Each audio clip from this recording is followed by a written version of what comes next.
Good morning. I'm up bright and early and looking at the garden, but really I was out here doing more solar. So we're going to show you that I'm actually cleaning it up here. This is the beginning.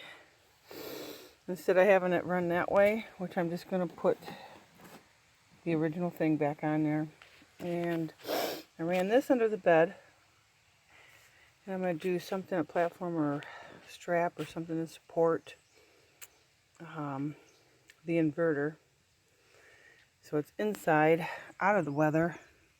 And then the batteries are perfect to go in here, away from the weather. And then that's inside where we can watch it. I'll show you inside. Okay. I pulled the bed out. And this is what we got. I think the regulator is going to come up here. Oops, up here. The regulator up here somewhere. So we can just pull the cushion out and look at it. And then the inverter will go under here. It'll be on continuously unless I want to turn it off. This came out of the hole that I had for the water that I was going to use for the plug, but I think I'm just going to close that off. So this will get plugged into the inverter, and I can also add another one if I wanted to, and this will give us the power we need. That's an appliance extension, so that should do pretty good. Plus I have the batteries all grounded, so we should be safe. But finished product coming up. Today's work is going to be sand the floor, stain it. Hopefully tomorrow polyurethane it. I'll talk to you later. I'll keep on coming back and showing you progress. Bye. Okay, I'm back and I'm going to show you what I did with the inverter and the regulator. I made a shelf unit down here. You see what I got down there? Okay. And that shelf unit's going to be attached to the subflooring here. And here's the inverter as well. I got a dedicated light, so I'm able to see what the inverter is reading off, which is, can't see it really, 13.8. So that's pretty good. The hole is in here. I don't know if you can see it, but yeah.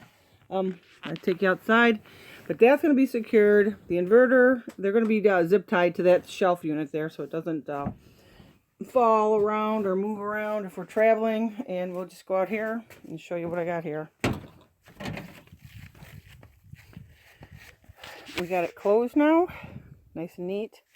These wires, two are to the outside lights for solar lights that came with Harbor Freight, and we're going to use those for outside lights. But I can tuck them away anytime I want. This is the solar panels. Goes over here, connects to the batteries and the inverter or whatever, how that, our regulator. Open it up, and we've got, I can detach the solar for travel, or if the batteries need charged again. And once they're charged, they're going to last a while. Then I've got negative, positive, and this attaches the inverter and the regulator. The regulator is on top, is a clip to the inverter connections. Same here at the ground. This ground goes to the battery. I've got that connected, which is connected to the chassis of the camper, and that should be pretty safe. I will disconnect them while we're traveling, so there shouldn't be an issue. Unplug them, redo, do what I need to do to keep it safe. But that's that, and next step is going to be, and I'm happy with that. But anyways, I wanted to show you the lights too. So here's one of them. I think we're going to leave for under here if I want to work on the battery or the hitch. We've got this one here. I've got a hook there where it'll just hook up, And we can just leave it there for when we're boondocking, where we're going for however long. The other one's going to be up here, which is in-tray lighting for the porch or nighttime use. And that's going to work nicely. Watch our step right there. And next is the flooring. So onward and wayward. I'm getting prepared to do the flooring today. Stain. More later.